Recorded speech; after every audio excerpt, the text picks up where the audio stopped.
Hello, everyone. My name is Sixto Cancel, and I am the founder and CEO of Think of Us.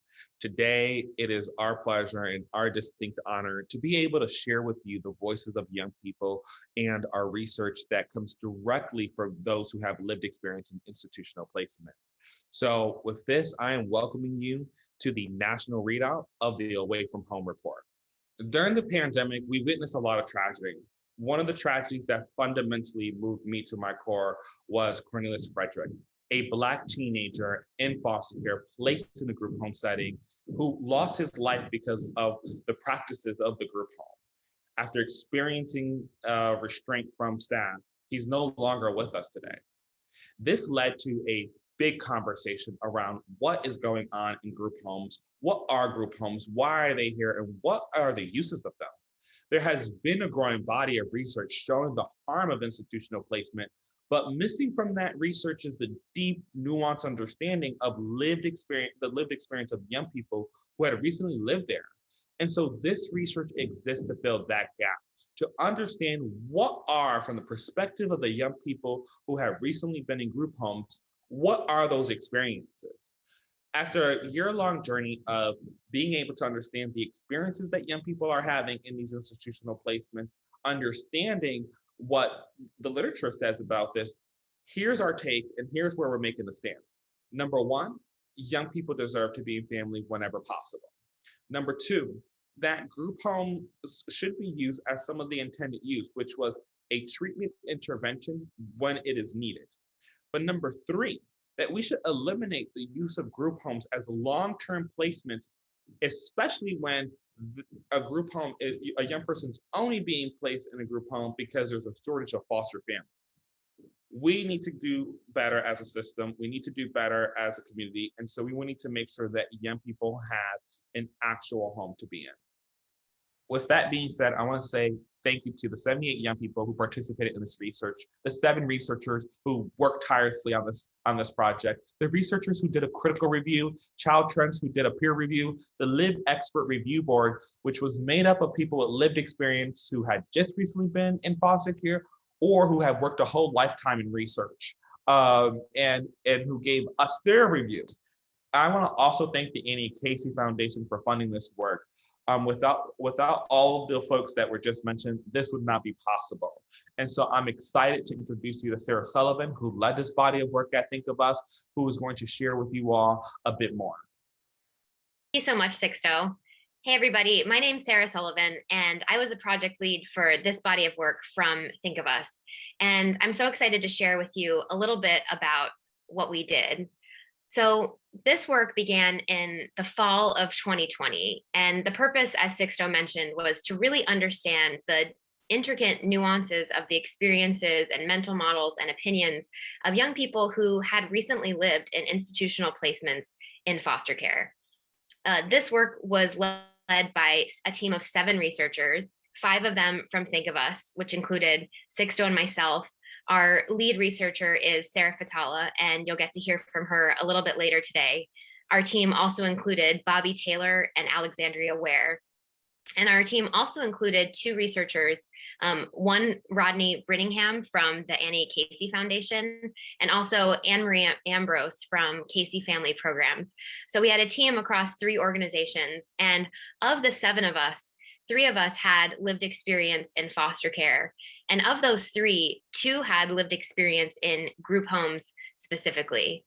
As a team, we engaged people who had recently lived in institutional placements in one of 2 ways, through interviews and through cultural probes. In interviews, we had 60 to 90-minute open-ended conversations with young people that really tried to get at the broad range of experiences that young people had while in institutional placements. So this included trying to understand everything from what food was like and what kind of relationships they kept while they live in there, to what the physical setting was like and their education was like, and also what their opinions and beliefs were around reforming or ending or changing institutional placements. We also engaged young people in an activity known as cultural probes, which were 5 prompts that sought to elicit the emotions and art to really understand young people's deeper beliefs and feelings around institutional placements. These cultural probes resulted in art, photographs, and poems of young people describing and really showing us their experience living in institutional placements. Throughout Away from Home, you will read the quotes and see the art of young people who share their stories with us. And you'll also hear the voices of young people and their art in today's presentation. During Away from Home, we engaged 78 young people who had recently lived in institutional placements in foster care. These 78 young people came from 30 different states.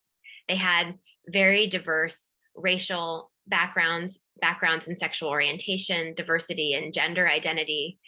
We also engaged young people who had diversity in their self-reported experiences with group homes. As a part of the recruiting process, we asked young people to self-report whether they felt like they had a good, average, or bad experience in a group home.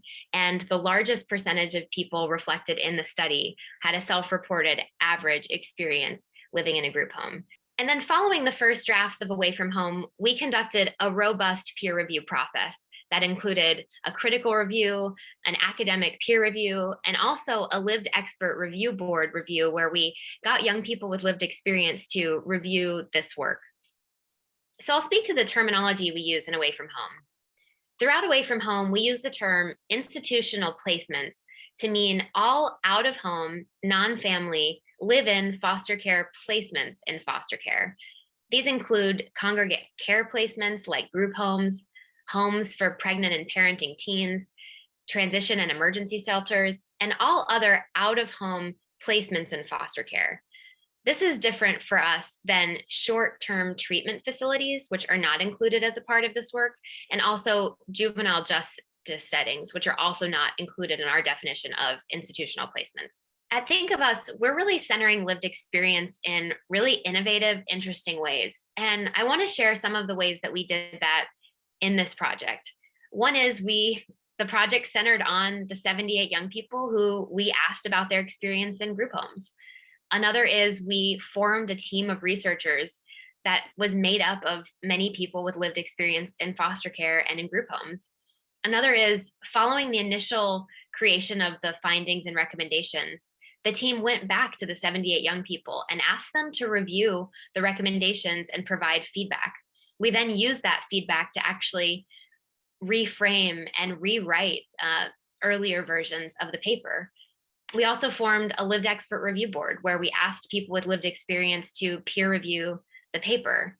And then we included people with lived experience in the dissemination of the report materials and in the presentation here today. This presentation is the video version of the Away from Home report.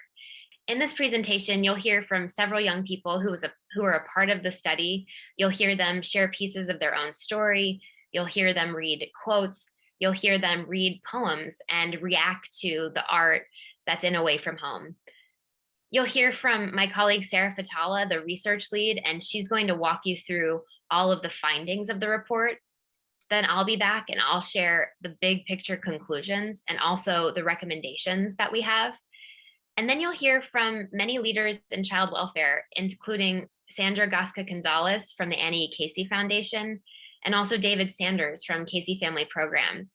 And they're going to share their reactions to Away from Home and also where we go from here. We really want to ground you in the types of stories that we heard as a part of this process. So next, you're going to hear from Faith and then Michael, who will share pieces of their stories about their time in institutional placements. The first time that I was in congregate care, I was 5 years old and was placed there as it was a very inappropriate setting, but it was due to the fact that I have very severe allergies to animals, and most foster placements tend to have an animal or two. So the easiest way out, instead of trying to find a more appropriate setting, was to put me in congregate care, which congregate care in Maine was based around behavioral health, and I was there for allergies. So it just wasn't appropriate for a 5-year-old or for anyone in that situation. I lived in that one group home for about a year and then went back to live with my birth family. And I was gone until I was about 9. And then as I entered care again, I was put back into a different group home, but they were all owned by the same one, and was put into a setting where I was with mostly teenagers at 9, 10 years old, which was not appropriate either. And again, I was there for my allergies. And I lived there for about a year and a half. I went to a different one for about, I want to say, 8 months maybe. And that was when they finally found a more suitable foster home for me to go into my foster home and start living out the rest of my foster care life, I guess. At first, so I really bottled it up. I didn't want to talk about it, obviously. But I was a very angry preteen. I was very angry at the world, and I didn't know how to talk about it with everyone. So unfortunately, it bounced around after that due to the fact that no one could really handle all of the stress that I was under, and the anger and the sadness and the pain. And I was able to be adopted at 15. I was very fortunate where I could communicate about my time and care to them. In the placements I was in, I was all in all, I was in over 20 different residential facilities, group homes, and juveniles. A big portion of my preteen and teenage years was filled with being behind bars, walls, cement, and doors. So in those facilities, it wasn't the greatest, you know. And the sad thing is that because of my life outside was so bad, I couldn't really recognize how bad it was being in the facilities. It almost was like, oh man, it's just like being at home, you know. I saw, you know, a lot of things that I would think wouldn't happen in those facilities, especially working with youth, but it did, you know. I saw staff mistreating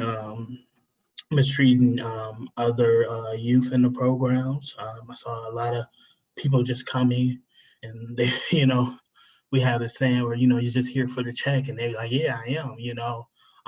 A lot of people were not trauma informed. And,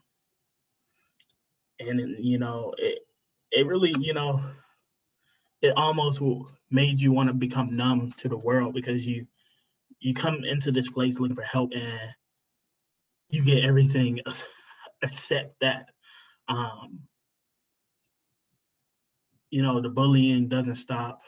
You know, it's even, you know, induced by staff, you know, at times. Prison jail aspect to it. Now is time to dive into the research findings. My name is Sarah Fatullah, and I was the research lead on this study. But before we start, I would like to provide a number of trigger warnings. Some of the contents that you will hear will reference physical violence, sexual violence, emotional verbal abuse, drug and alcohol abuse, eating disorders, mental health and mental illness, suicide and self-harm, racism, ableism, homophobia and transphobia, Islamophobia, and potentially others. While we will not water down the content of this presentation, we encourage you to do whatever you need to take care of yourself. If you need to take a break, take a walk, take some deep breaths, or other. So the first theme of findings is being placed in institutional settings. For many youth, entering into a group home was a significant life event that was etched into their memories and lives forever. Youth often vividly remember and report the exact calendar day they were placed in a group home, even when the event occurred many years ago. The creation of these vivid memories may speak to the way that these events have been encoded neurologically as traumatic events. Many youth reported being placed in an institutional placement because their workers felt that there was nowhere else for them to go. In these cases, the decision to go into an institutional placement is not based on what would be best for them and what would best meet their needs, but rather what would best meet the system's needs. This became a deeply ingrained shared belief across the young people we spoke to, who held the belief that they were difficult to place and that there was nowhere else for them to go. It was January 4th, 2016 at around 2 a.m. in the morning when I received this blanket pictured in the photo. Today it's September 17th, 2020, and I still sleep with the same blanket every night. Back in the beginning of 2016, I was taken away and put into a temporary emergency shelter in downtown LA. When I got there, I was handed a matching gray sweatsuit that was, in my mind, equivalent to a prison jumpsuit. There were rows of cot beds, and every single child that lay there wore the same thing. A middle-aged African-American woman handed me this blanket as a gift. She said it was one of the extra Christmas presents they had laying around for the kids who were going to be removed around the holidays. This blanket is a vivid memory of my past life, living in shelters, group homes, my first dorm in college, and now my own apartment. And when youth ended up in institutional placements, they felt as though they were being punished for not having a family or for the circumstances that led to their removal. This was compounded by an existing perception from youth that something is wrong with them, further adding to the self-blame. All I ever wanted was for a family, but I was told I was too old, so I was kept in a group home until I aged out. I wasn't given the necessary things or resources to survive once I got out, and I got kicked out of my program for not being productive because I lost the will to live because I didn't know what to do with my life now that it was my own. The second theme is meeting basic needs. Institutional placements do meet youth's basic needs, but mostly allowing them to survive, not to thrive. They were being fed 3 meals a day, but the food was not very nutritious. They were being given hygiene, hair, and skincare products, but they may not be culturally sensitive. They were being provided clothing, but not with options that allowed them room for self-expression. At the end of the day, young people in institutional placements felt, even through the basic necessities that surrounded them, that they were in survival mode. 4 plastic paneled white walls, small space, bed is anchored to the floor, bulletproof window that doesn't open, a little window in your door so the staff can view whatever you're doing whenever they want, a mattress about as thick as a pizza box, a blanket as stiff as cardboard. This is a Two-Face plush toy. I received it the night I went into foster care, January 8, 2009. I named him No Face because he had more than one face. I saw it fitting that just like my life, his face wasn't set. It was a long, anxiety-ridden, lonely night on the twin mattress in the foster care shelter. It was cold. The mattress crinkled every time I moved since it had a plastic barrier under the fitted sheet, which I assumed was to ensure that if someone peed themselves, it wouldn't soak onto the mattress. And I could hear the staff talking. All I had was the plush toy, some extra clean underwear, and the clothes I came in with. This plush toy was my anchor, something I could tangibly hold on to while I feared the rest of what was to come. To this day, I take that plush toy with me on every milestone and move I take. It has become to signify that I am not alone. I think for me, what really resonated was all I had was the plush toy, some extra clean underwear, and the clothes I came in with. Because more times than not, and I know in my personal experience, I was given about 2 minutes to pack a bag. And so a lot of times you may have that one outfit you came in with, but the thought of clean clothes is just, for me, it was supernatural. Like I didn't know what it was like to have clean clothes, whether it be the day I went in or even 3 years later when I was still in before I got out of the abusive foster home I was in. Mm-hmm. So the extra clean underwear, just that line in those 3 words just stuck out because for me it was like, whoa, what is clean clothes? So the third theme is interacting with staff and other youth. Youth reported facing discrimination from staff based on a number of factors, including their age, as well as their race and ethnicity. Staff discrimination was also made on the basis of youth's culture or religion, not allowing them to speak their native language or expressing their religious beliefs, including not allowing youth to speak Spanish or wearing a headscarf. Queer and transgender youth were also more likely to be assaulted or discriminated against by staff. Institutions often became cutthroat environments that did not provide the optimal conditions for peer socialization, starting with the fact that most youth did not know how long they would remain in their placements, making it difficult to invest in relationships with their peers without the certainty of how much time they might have to develop and nurture those relationships. Peer socialization was also difficult when institutions placed children and youth together from very different age groups and placed traumatized youth in a living setting with other traumatized youth. Then this trauma was compounded by the scant, bare minimum conditions in the placements, too few loving, supportive adults, and the fragile mental and physical health of youth. The scarcity of resources in the placement also drove youth to continuously vie for the staff's attentions and favors and compete for, and sometimes steal, money, food, clothes, shoes, or other items. But it's important to note that theft was only a symptom of the way institutional placements pinned young people against one another. Staff favoritism and discrimination and the rules that require youth to have to earn basic privileges were all an extension of the same issue, creating competition among youth and a survival of the fittest environment. This poem, spoken word, is about my time in a group home of 24 boys at the age of 9, also referred to as the Boys Ranch. I had many other experiences there, but this is what came to my mind first when I thought I would share. 24 kids under one roof, numbered like cattle and treated like a spoof, clawing my way to the top of this hierarchy set in place, because those in charge set it out to be a race. To be number one is all I wanted. To be number one was what they told us to be. More outings, more privileges, they would say. Crazy to think they pinned us against each other instead of letting us play. Alone, I felt, with no friends in sight. On the swing set, I would try to avoid any fight. Back and forth, I'd rock, swinging too high, hoping it was enough to let me fly. Over the fences they placed us in, being only 9, I could not win. They told us horror stories about those who ran away, so I clipped my wings and decided to stay. One phone call a week, I could hear my brother, so sad and alone, we needed each other. The call always ended in tears. Alone back, I would be with my fears. I think alone back, I would be with my fears. Okay, alone back, I would be with my fears. Alone back, I would be with my fears. 24 kids there was under this roof. 24 kids, all searching for proof. My experience being in group homes and different things like that, and I know it's different around the country. A lot of the programs that I were in were group-based.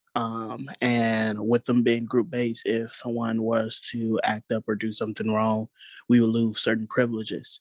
And some of those privileges would be phone calls. So the one phone call that you would get if someone is acting up or creating an unsafe environment, we wouldn't get our phone calls, so that resonates really deeply with me because I didn't want to go and spend time, go back with my family. Reunification was never the thing, but I did have a sick mother that I still wanted to keep that connection with, even though I knew home wasn't unsafe. The phone call gave me a safe place to communicate and share the love that I did have. What stood out to me was for a kid to feel like, I feel like how the staff made them feel probably instilled the feeling of, if I'm not number one, if I'm not perfect, or if I'm not someone they like, I won't get basically like whatever it is, like a phone call or dessert. Like, we don't know what this child had to go through, but basically there was some type of hierarchy, as he says, where they had to claw their ways to the top, like fight for, look at me, because I want to get what every child should get, love and kindness and fairness. But this child looked at it as in like, it's just me and everybody else, and I have to fight to get to the top, which really stood out with how the staff created that environment for children who are only 9. The fourth theme is learning and achieving academically. There is plenty of research that points to the fact that young people report that their time in institutional placements had a lasting negative effect on their educational achievement. But while the education is subpar, especially in institutional placements with on-site education as opposed to youth attending public school, this extends beyond English or math skills. This also includes life skills. Ultimately, young adults who left institutional placements remained less successful than their peers in foster care. This was because these placements often failed to provide real-life opportunities like preparing or purchasing food that youth needed to prepare for independent living. I have this duffel bag that was given to me the very first time I went into care.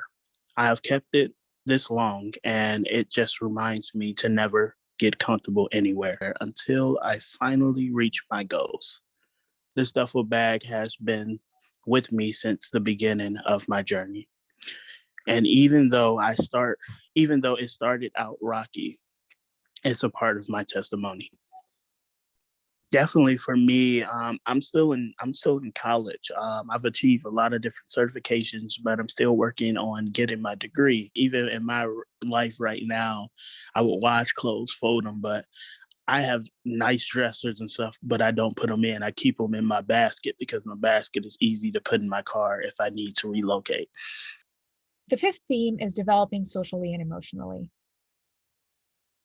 It goes without saying that love and feeling loved is critical for all people. This is especially true for children of all ages who require love in order to develop healthily. Unfortunately, many young people we spoke to reported that they did not feel cared for or loved during their time in institutional placements.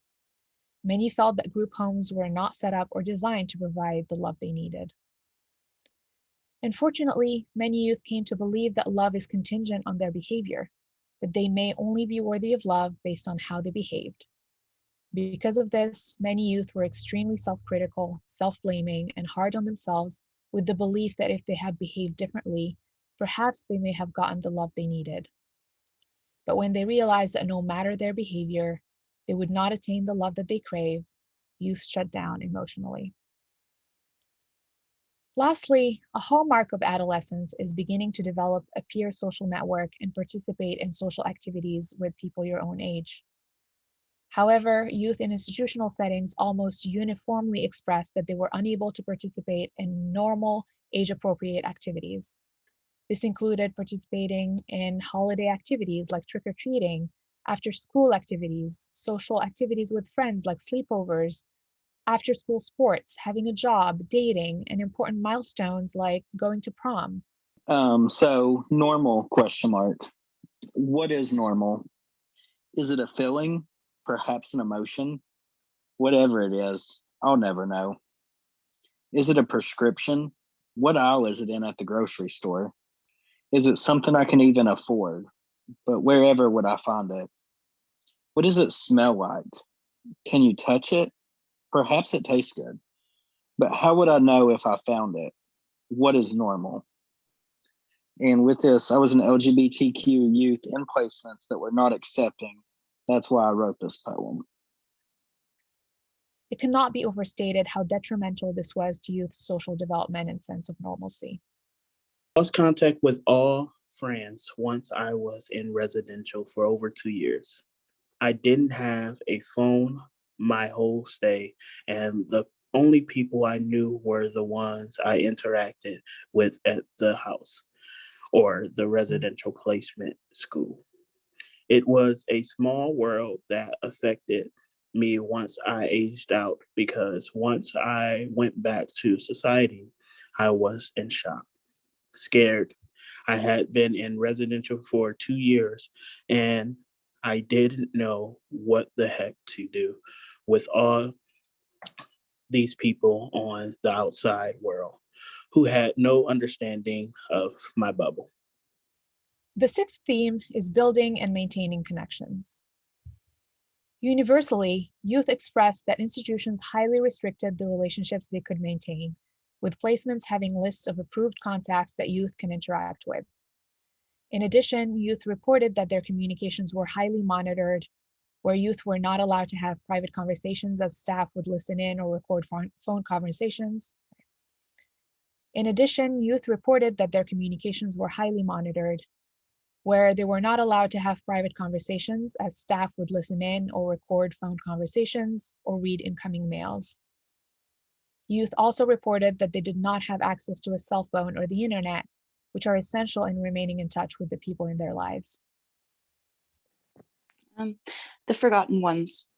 Inside, I still feel like this lost 9-year-old child. Corner of her room, hugging her knees. scared, lost, and completely alone, intimidated by the world going around. Institutional routine, staff switch day and night. Sign above the dotted line. Thank you. Next.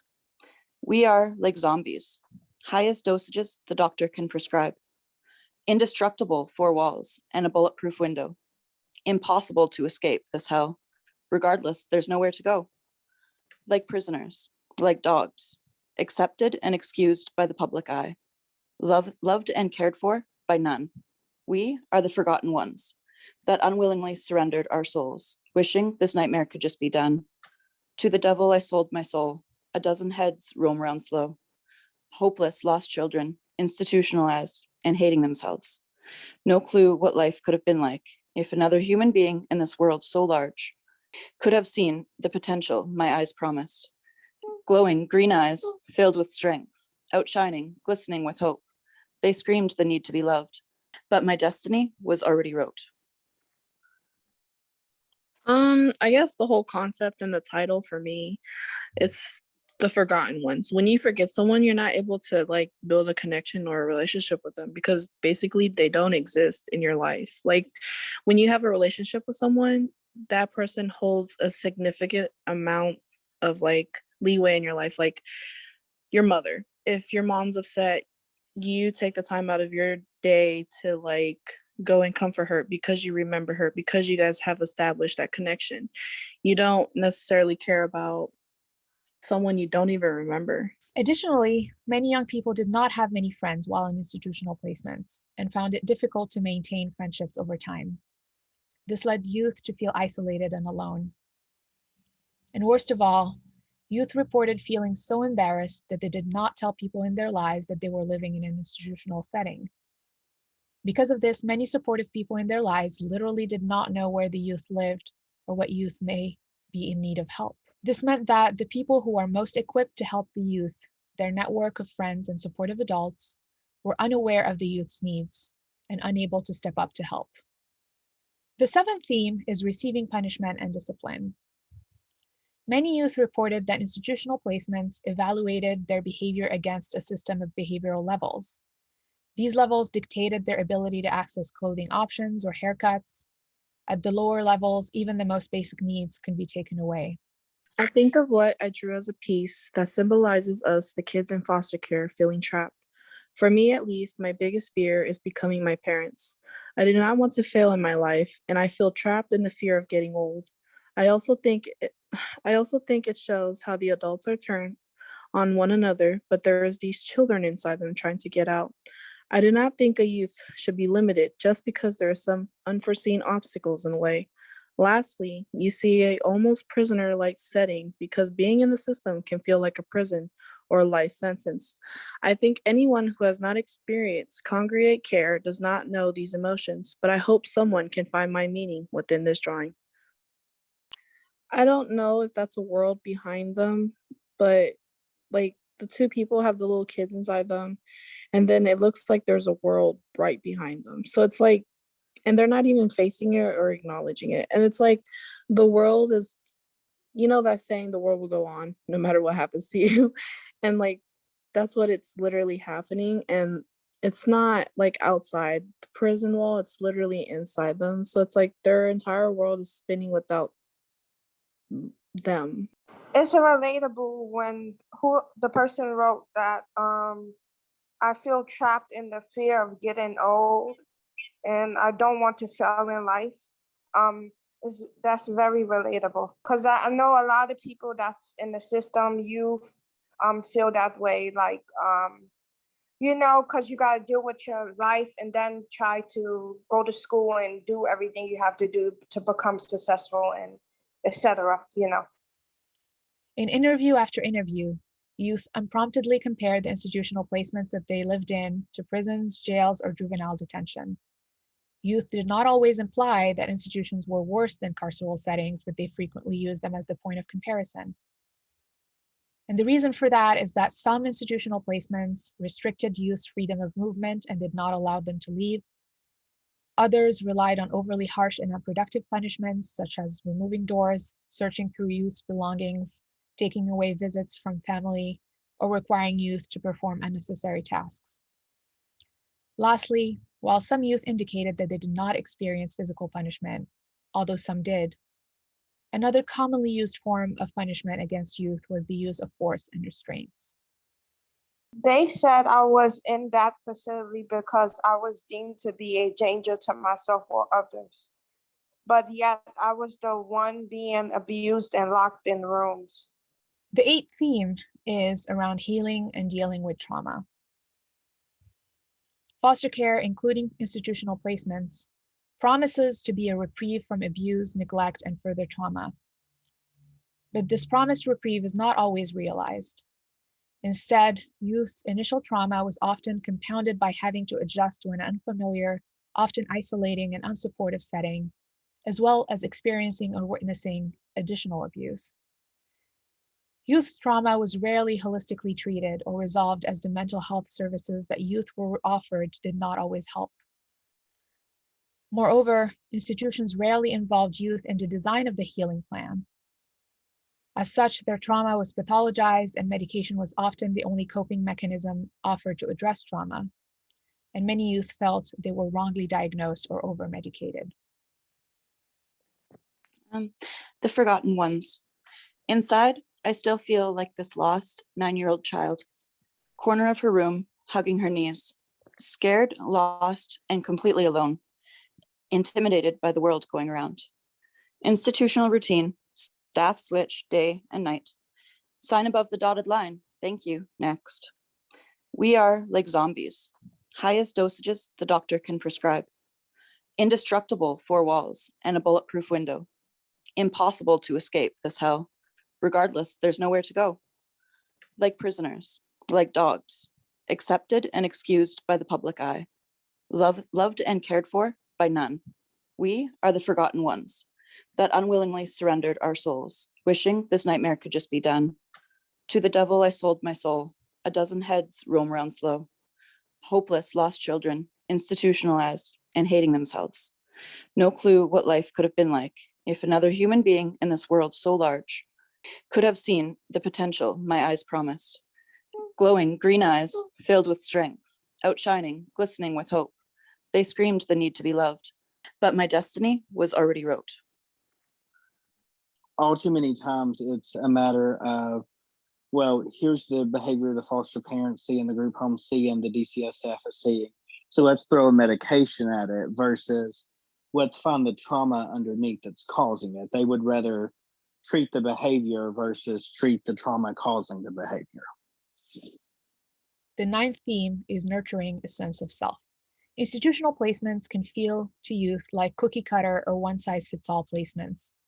Young people repeatedly expressed that there was often very hard for them to not be treated or perceived as unique individuals. Additionally, youth almost universally reported that they had only very basic privacy in institutional placements. This is further compounded by the fact that youth reported having very little bodily autonomy, as staff determined when they could sleep and go to the bathroom, when they could eat, what they could eat, which products they could use for their own health and hygiene, what they could do in their free time, who they could hang out with, when they could go outside, what they could wear, and more. All of this made it difficult for youth to feel autonomy, practice healthy boundaries, or begin to nurture a healthy sense of self. I was always surveyed or watched and having no privacy. It causes a deep desire to just shut down. The 10th theme is reflecting on institutional placements. Many youth experienced institutional placements that got shut down for not being safe. And while in those placements, some youth reported fearing for their safety. Because they did not perceive institutional placements as home, most youth considered them as temporary holding places that they wanted to get out of. And once they transitioned into adulthood, many youth noted a number of disadvantages stemming from their time in institutional placements. That child, the perfect foster child everyone wanted in their home, but no one wanted to nurture. That foster child, only good enough to show off, but not worthy of love and care from those trusted with her care, fighting for full custody of her life, fighting for respect, a privilege never before had. This foster child is shunned, shushed, ignored, and made a void. wondering what the perfect foster child did so wrong. She just followed the image, the pedestal her foster parents and social workers had, hidden when inconvenient, lifted up when vital, tokenized for funding, penalized for truth speaking, many may as well have been the same psychological warfare before care. Different rules, same fool. Learning to ride the ocean of the foster care system, surviving the same beach as what was home before care, just a different wave. The pedestal always within reach, but the strings have restrictions. The prize was freedom, the restriction was life. Many still struggle to this day to make connections and trust people around them. And some felt that they did not have the will, the skills, or the capacity to manage their own life. You are almost seen as someone not deemed to function out in society. Therefore, normal societal privileges are taken and locked it away for the remainder of your stay. How can someone be successful outside after being institutionalized for so long? And the last theme is around reforming or ending institutional placements. We did ask youth in every single interview what they thought was good about their institutional placements. And youth said that they liked that they had food 3 times a day, that they had a schedule, that they had a roof over their head, and that they were around other youth. But the things that youth mentioned as beneficial about institutional placements aren't inherent to the design of those placements. They're either a reflection of the conditions that led to their removal that might have been worse, or a reflection of the acts of kindness that some of the staff displayed, not because of the design of those placements, but in spite of the design of those placements. No one mentioned as benefits of institutional placements things that are built into the design of those institutions, like the therapeutic or healing opportunities, or the learning and academic achievements, or the ability to better respond to youth's needs. Rather than being benefits of institutions, they were testaments to the failures to provide what should be considered the basic needs of these young people. Repeatedly, youth recounted that the system told them that they were put into institutional care because there was nowhere else for them to go. Because youth believed there were literally no other options or alternatives, this killed their imaginative capacity to envision anything beyond institutional placements. The ugly truth of the system, raping your mind and your body, killing you from the inside out. That's what comes to my mind with this picture and with that quote, the sense of being used yet again after you have been traumatized and then been left out in the cold. Well, that's it. Y'all just gonna leave me to the wolves. You've done all this to me. Then that in some, made me go to these institutions that didn't really care for me and make me think that I was a dollar sign. However, it is worth noting that once youth were invited to imagine a world with enough suitable, loving family placements, and once they started to believe that that world might be possible, they preferred that world to the one with institutional placements. Now that we've gone over the detailed findings of this study, I would like to hand it over to my colleague Sarah to take a step back and talk to you all about some of the big picture conclusions that we want you to draw from all of these stories that we've gathered. Thanks so much, Sarah. I'm going to walk us through now some of the big picture conclusions that came out of this work, and really some of the high level themes that emerged from all of these findings. The first is, we found that institutional placements failed to meet the mandate of child welfare. One thing that institutional placements did do reliably well was provide housing for foster youth. But of course, solving homelessness or merely providing housing is not the sole mandate of child welfare. Child welfare is asked to meet a higher mandate of actually achieving safety, permanency, and well-being for foster youth. And on these grounds, we found that young people didn't report experiences that upheld this mandate. So far as safety goes, young people experienced abuse, physical abuse, sexual abuse in homes, also discrimination. Also, when it came to permanency, we didn't hear meaningful stories of where young people left the group home and established permanency, either through reunification or adoption. And in cases where even successful foster family placements happen, it wasn't really because of the structure, the infrastructure of the institutional placement itself, but really outside of the structure of those places. And in regards to well-being, we heard countless stories of the way that time in institutional placements negatively impacted youth's well-being, whether it was not having access to nutritionally dense food, which resulted in sometimes weight gain or loss, or even eating disorders, to young people saying that they left institutional placements feeling less well or with more diagnoses or sometimes on more medication than they had going into it. We also found institutional placements to feel carceral to young people or prison-like.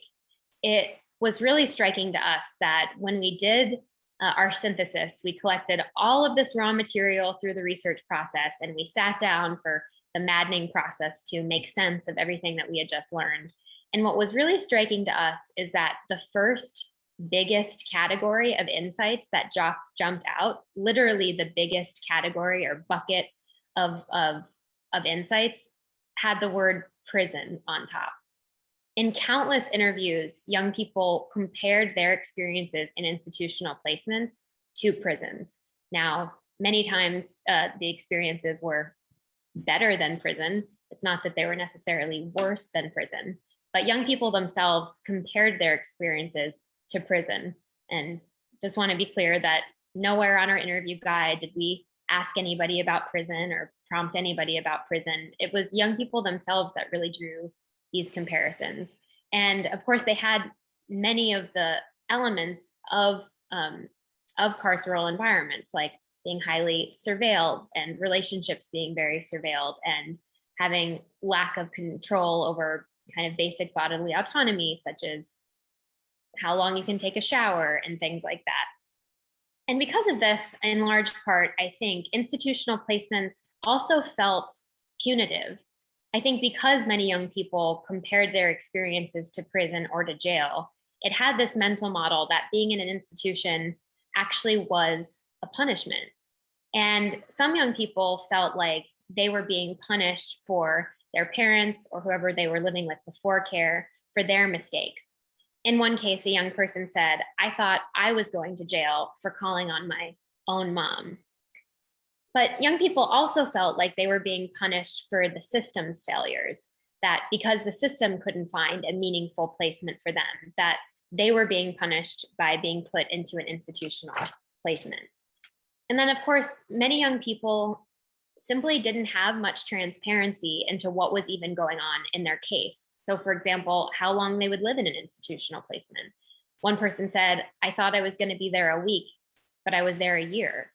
And this lack of transparency into what is going on in your case can really feel like a punishment, can feel like you're being withheld basic information about what's going to happen to you, and that can feel punishing. Next, we found that institutional placements were traumatic and unfit for healthy child and adolescent development. You heard earlier about cases of abuse and sexual assault and sex trafficking that we heard throughout this study. And frankly, many of the most challenging things that could happen to any of us, we heard during this research. And it's worth noting, of course, institutional placements are part of a foster care system that exists to, in theory, protect young people from additional abuse or neglect that they may have experienced prior to foster care. So it's really striking that we heard these cases of abuse happening within the system that is designed to protect and relieve people from experiencing that kind of abuse. In fact, of the 10 adverse childhood events throughout this work, we actually heard of 7 of those 10 adverse childhood events happening within institutional placements. So, as is widely documented, the higher the ACE score, the worse long-term health outcomes can be. And so we think it's really important to acknowledge that these institutional placements, at least for the young people we spoke to, can actually be contributing to a higher ACE score. Next, we found institutional placements shielded youth from building relationships. We heard that relationships while in institutional placements were highly restricted, which could include everything like only being able to see people who are on an approved list, only be able to call people who are on an approved list. Sometimes staff had to physically dial the phone number of someone that you could call. Sometimes staff recorded the calls or stayed on the call with young people as they made calls, which made them feel like they could have no privacy.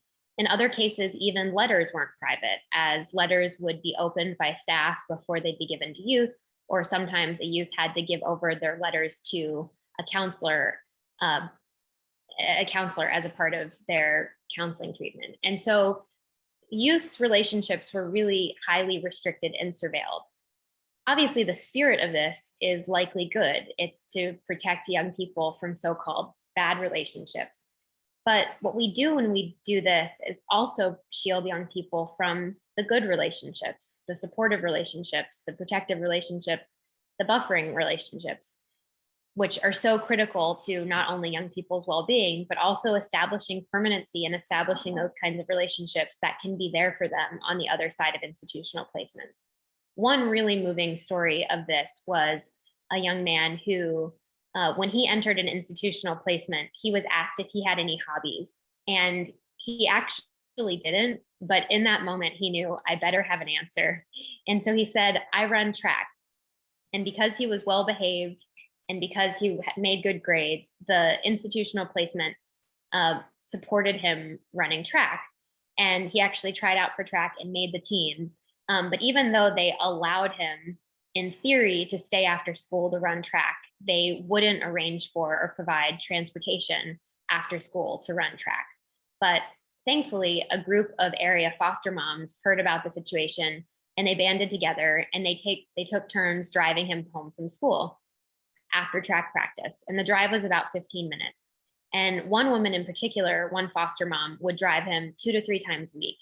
And in those 2 to 3 times a week of 15 minutes, they developed a strong bond. And eventually she said, how would you like for me to foster you and get you out of the institutional placement and you can come live with me? And he did that. And he had a successful placement until the time we talked to him, which had been over 2 years, living with this woman who had been driving him after school from track practice. And it really is such a beautiful story and speaks to the humanity that is just kind of on our fingertips and that so many people display. But what's interesting is that this relationship happened outside of the infrastructure of institutional placements. It's precisely because the institutional placement wouldn't provide transportation that someone in the community stepped up and was able to fill in the gap. But that's not something that the institutional placement sought out or arranged. It happened outside of the infrastructure. So when we shield young people from the so-called bad relationships, we at the same time are shielding them from all of these productive relationships. And that ultimately this shielding of relationships weakens young people's social capital and potential to actually achieve permanency and have meaningful relationships on the other side of the institutional placement that could actually even be a path out. And finally, we felt that institutional placements felt like they didn't have a way out. For many young people, institutional placements were places to get out of, not places that you wanted to stay or be for long, but they really felt like they didn't have a way out or that young people didn't know how to get out. One of the reasons is because many people in institutional placements are older and adolescents and teenagers, and there's a very strong narrative that it's harder to place adolescents with families. And many young people we talked to repeated the mantra that once you're a teenager, you can't be placed with a family. There's nowhere else to go. And so that can really drive this narrative that it feels like there's no way out. Also, many youth come into institutional placements having experienced some trauma. And as you know, from this research, we found that many young people experienced additional trauma while in institutional placements. That can produce a toxic stress or chronic stress type environment of which we know that there are long-term side effects of. But unfortunately, instead of having that chronic stress from trauma being met with an understanding lens or with basic humanity, many young people were pathologized or had that toxic stress pathologized and labeled, with a psychiatric disorder, which ultimately increases the needs over time while in care. This can actually make it even harder to be placed with the family after, because as the needs as the needs compound, it can become or feel like it becomes even harder to get placed with a family after that. And one really compelling story that kind of speaks to that was a young man that we spoke to who at 8 years old was living with his mother and with his sisters, and he was receiving psychiatric treatment while at home, not in foster care. And he received a combination of psychiatric drugs from the doctor that ultimately caused a psychotic break. It was a miscalculation, it was the wrong dosage of medicine, and it caused a psychiatric break. And from there, he spent some time in a psychiatric hospital, again, outside of foster care, living with his mom and sisters. But from that short stint in the hospital, he wasn't discharged back home to his family. He was discharged into a group home in foster care. And he remained in group homes and foster care until he was 18 years old. So he never reunified and he never got out of institutional placements in foster care. That young man believed that going to this hospital was the right step when he had the accident. But following that he should have never gone into foster care. He really believed that from there, he should have gone back home. The sisters never entered foster care. There was no known or expressed abuse or neglect issue with the mother. It really wasn't a child welfare issue. It was a needs issue. But then because he got into the systems of group homes and foster care, there really just was never a meaningful way out. And his story kind of speaks to the trap that he feels he ultimately fell into, where he wasn't able to, once he got into institutional placements in foster care, he wasn't able to sufficiently have a way back out.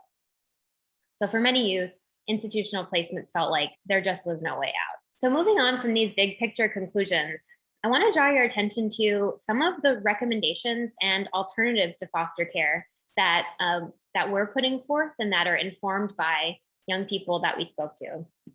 Our first recommendation is that we now feel that institutional placements in foster care need to be eliminated.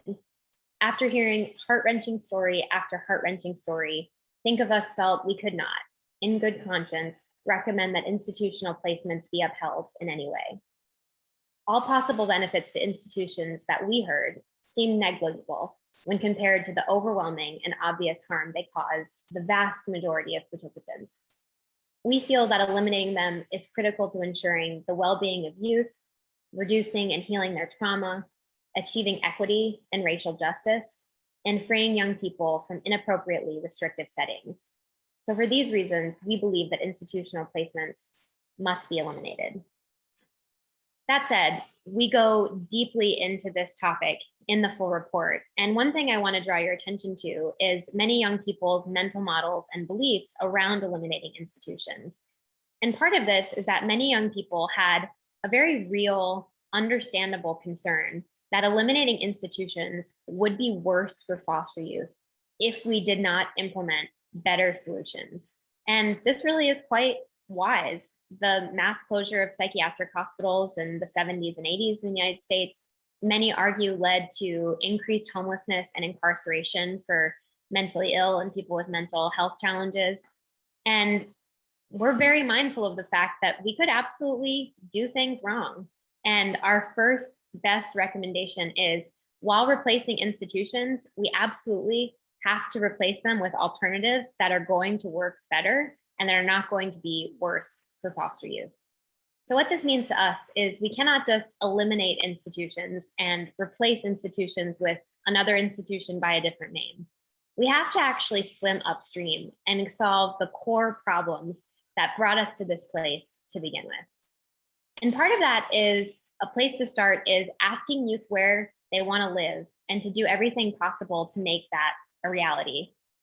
I know this may seem unusual, but the truth of the matter is, every young person we talked to, we asked a question, which was, did you have somewhere else that you wanted to be living or that you could have been living at during your time in institutional placement? And everyone we asked that question, except for 2 young people, said yes. They did have somewhere else they wanted to be living instead of an institutional placement.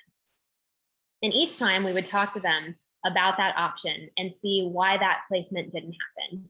And we heard a whole host and myriad of answers in reaction to that. In some cases, there were bureaucratic reasons. One young person said that they were actually getting ready to leave an institution. They're actually getting ready to be placed in kinship care with a biological uncle and a biological aunt. But during the process, the aunt and the uncle got a divorce. But the uncle was still willing to be the placement option for his niece. But because he was now a single man, the system wouldn't let a single man be the kinship placement for his niece. And that placement fell through. And as a result, she went to a group home. For another person, they had a successful foster family placement that they loved and was going great.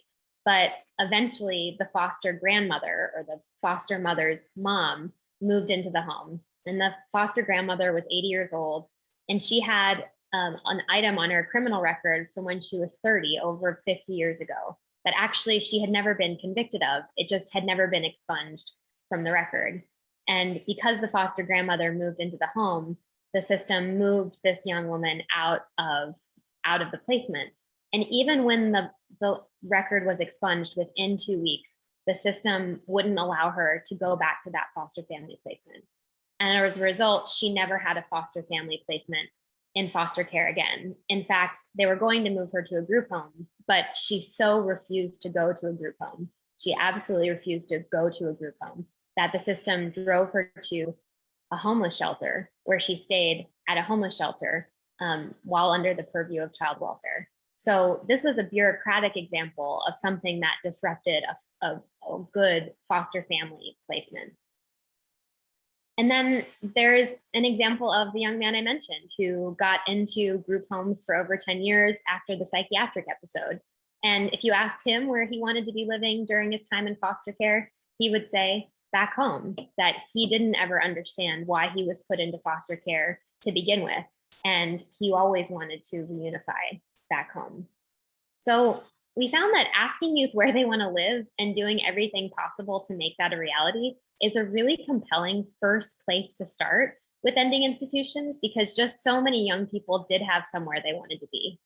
So next is avoiding entering foster care when possible by focusing on prevention. One way to reduce the population of young people in institutional placements is just to reduce the people who never needed to be in foster care to begin with, because we could have prevented it with prevention services. We would talk to young people in this study about whether or not services could have supported their family in preventing them from getting into foster care. And some, not all, but some felt that if given proper supports, the whole entry into foster care could have been avoided. So how can we look for supports for family so that we can prevent young people who not unnecessarily getting into child welfare who didn't need to be there in the first place? And then for those times when entry into foster care really does seem necessary or does seem to be what needs to happen, we believe that the first best placement is with someone the youth already knows, is with kin. And one way that we can really support the expansion of kinship care is to expand the definition of kin, improve licensing for kinship providers, and support for kinship placements. So the definition of kin varies across states. Generally speaking, we believe that the broader definitions that allow for any type of meaningful connection that the young person had prior to care to be a good example. Some states, include that it must be blood relatives, which doesn't account for, a stepfather or something like that, that may be a great kinship placement. So one thing for states to do is to look at their definitions of kinship and to actually broaden those definitions to allow the most people who have meaningful relationships with young people prior to care to become kinship placements. And then of course, to improve licensing and support for kinship placements. So how can we make sure that kinship placements have the resources that they need to take young people? A lot of the argument for institutional placements is that they take young people with higher needs. Well, how can we support families that want to be caring for the young people in their lives with the supports they need to care for all the kinds of needs and abilities that youth have? Next is to make foster family placements more stable and culturally appropriate. So when entry into care is necessary, and when we couldn't avoid it with prevention, and when for whatever reason kinship placement isn't an option, we really think the last resort should be foster family placements. So first, we want to prevent entry into care by focusing on prevention services. And if that doesn't work, then the first best option is to place a young person with someone they already know, with kin. And when, for whatever reason, that doesn't work, then we move to foster family placements. And that really is the last resort for entry and placements in child welfare. And what we found in this work is that institutional placements exist in part because of the failures of the foster family system. So if we want to get rid of institutional placements, we're really going to have to fix many of the issues with foster family placements. And one of them that we heard from young people is the seeming unending cycle of moves from foster family home to foster family home to foster family home. What we found is that for many youth, this constant moving is exhausting and heartbreaking. It really is easy to forget how terrifying and stressful it is for a child or a young person to move into a home full of strangers. The youth, desperate for love and belonging, is thrown into a novel situation where they have to learn the new rules and culture of the home. They don't know if they will be liked, if they will fit in, if they will get their basic needs met. Many times, the change in family also brings a change in school, neighborhood, community, culture, language, religion, and more. Through all this uncertainty, youth feel they have to be on their best behavior because they've been made to believe that getting the love they need is conditional on others' approval. And this can leave many youth feeling like they have to perform to win love. Perpetually feeling like an outsider, it's hard to relax and just be yourself, all the while wondering, does anyone here really love me? And is someone here really going to be here for me? And then just when you start to feel like you might be getting your groove or find home in a foster family placement, sometimes that foster family placement is disrupted and you're moved and you're asked to trust and love yet again. We found for young people that this constant uncertainty and constant moving within foster family placements is frankly just heartbreaking. And after so much of it, there really is only so much that you can take. And a few young people suggested that at least the benefit of institutional placements was that you didn't have to go through that process anymore. You didn't have to keep subjecting yourself to foster family placements only to be moved again and again. And being placed in an institution was kind of an understanding that I don't have to go through that emotional cycle of trying to find people who will love me.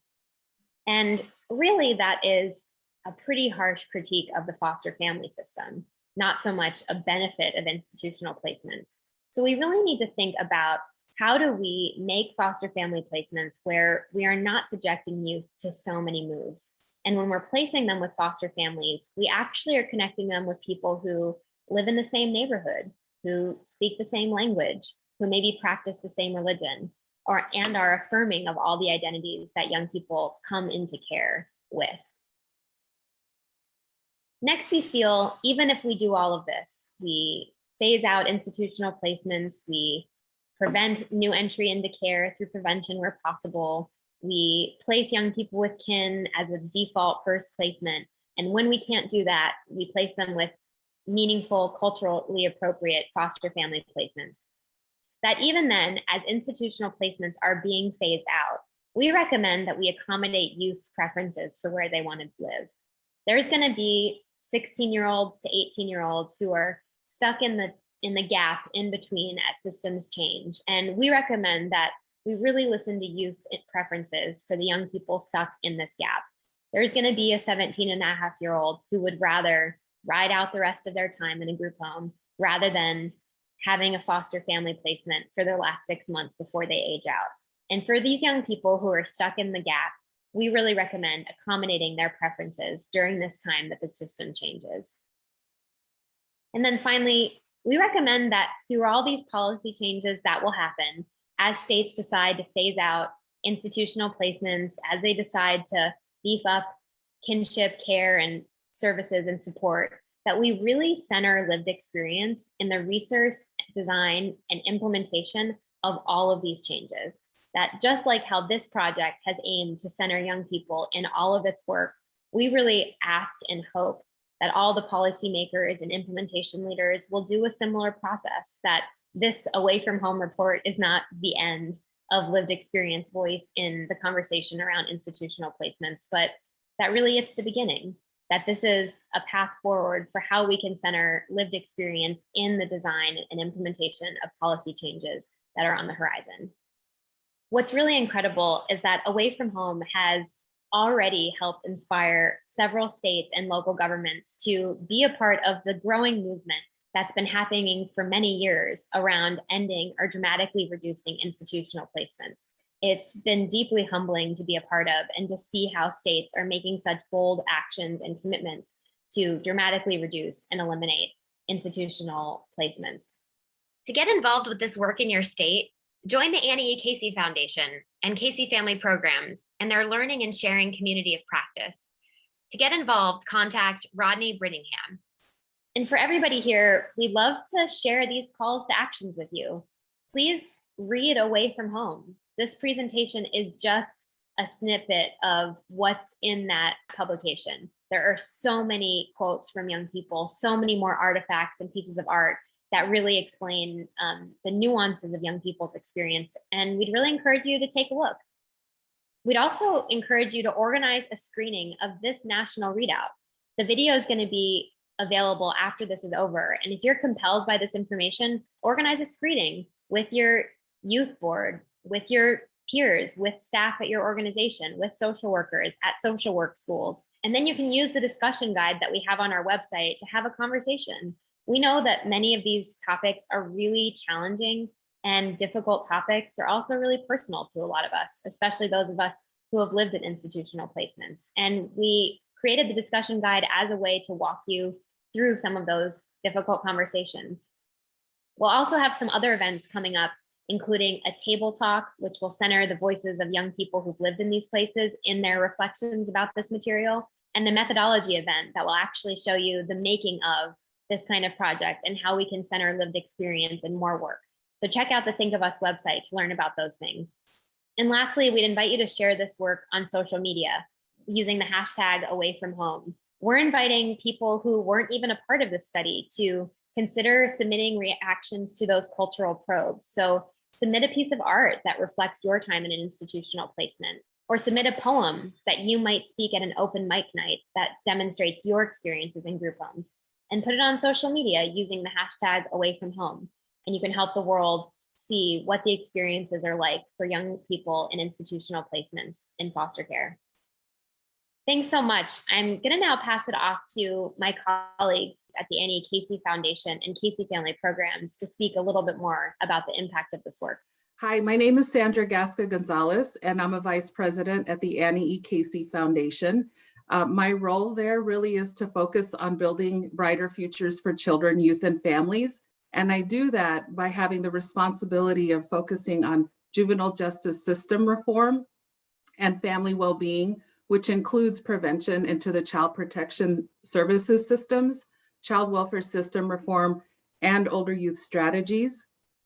So at the Annie E. Casey Foundation, we believe deeply that the young people who have lived in foster care and experienced the trauma of being separated from their families are the ones who know best what they need to heal those hurts, to grow and to thrive. Away from Home really is their unvarnished truth, and it is a powerful contribution of compelling qualitative data. And I hope that child welfare leaders will read Away from Home and walk away even more committed to the work that they're doing on behalf of all kids in foster care. But they should think about it as if those children were their own daughters, sons, nieces, nephews, based on what they would basically want for their own. And in all the studying, assessing, and examining that happens in the child welfare system, and other leaders that have done work over the years about the effects of group placements on young people, we've always known that there's something missing. And it's a critical piece. It's that critical voice. So we at the Annie E. Casey Foundation applaud Think of Us for leading this incredible, incredible effort to bring young people experience front and center where it belongs.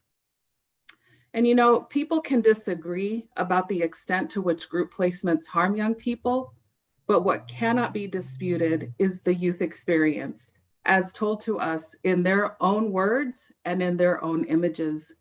And the young people who were brave enough to make themselves loud and clear through the Away from Home report are telling us in no uncertain terms that now is the time to hear, heed, and heal. Hear their truth, heed their wisdom, and help them heal. That's what this is all about. And for young people who can't live with their own parents for whatever reason, we simply have to do everything in our power to prioritize finding loving, supportive families to care for them during these very incredibly challenging times in their lives. And we need to make sure that they have the opportunities to develop trusting relationships that can last a lifetime. This report contains a raw truth and an unequivocal call to action. We cannot unhear or unsee what these young people have opened up their hearts to share with us in the Away from Home report. But in all of the heartbreak that this report exposes, there is such extraordinary hope. And we at the Annie E. Casey Foundation join these and all other young people in believing that there is a better way, and family is the key that unlocks countless doors to heal and to thrive. So we've wrung our hands over the troubling data, such as the fact that by the time kids in the United States reach adulthood, nearly 4 in 10 will have crossed paths with the Child Protective Services system as potential victims of maltreatment. We know that youth of color are up to 3 times more likely to be placed in foster care than whites. And Black youth are more likely to age out of foster care without a permanent family as compared to whites. Away from Home breathes life into these numbers.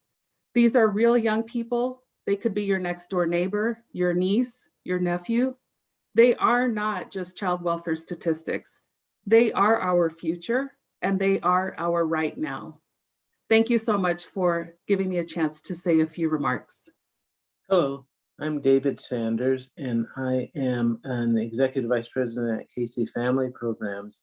And I was first exposed to the Away from Home report in a presentation that I saw by Think of Us. And this was prior to the release of the report, but were able to talk about the results. And just listening through the comments that were made, I saw immediately that this is something different than I've ever experienced in the field. And I've been doing this work for more than 30 years, and different than the field itself had experienced.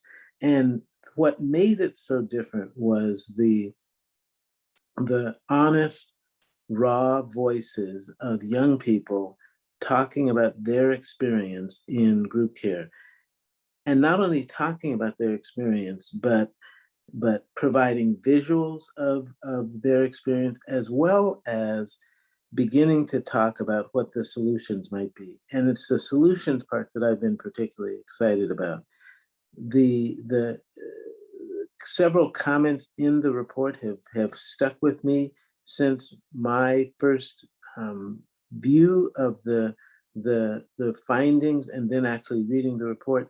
And one in particular is that the belief by young people after years of time in group care that they don't deserve a family, that they don't belong in a family, because that message has been given to them for such a long time.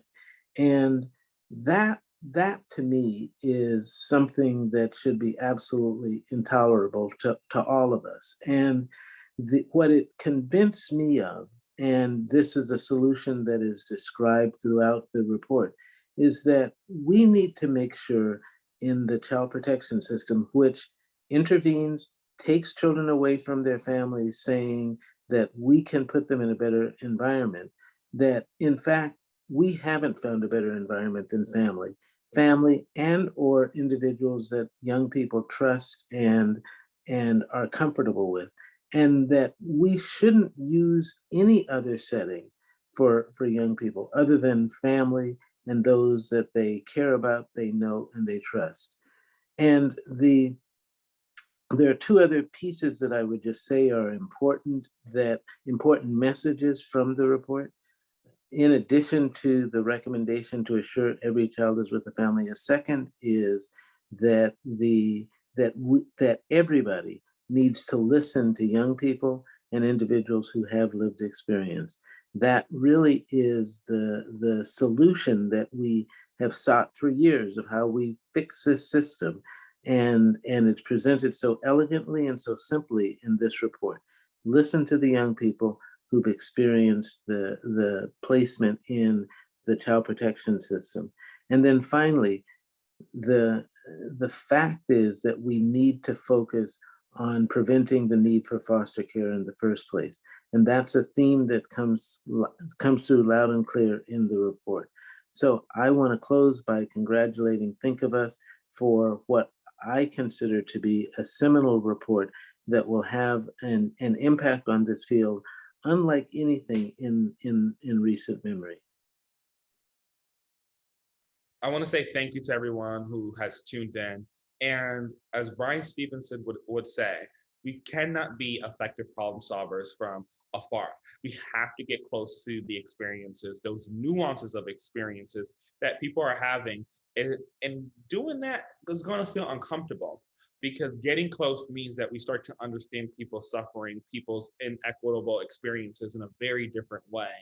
And so what I'm hoping is that this report will spark the right conversations and actions, and that folks will be able to start to dig through what are some of the hard conversations we have to have. At Think of Us, we are open to having conversation, and we have created spaces for folks who agree, but also who don't agree with our stance.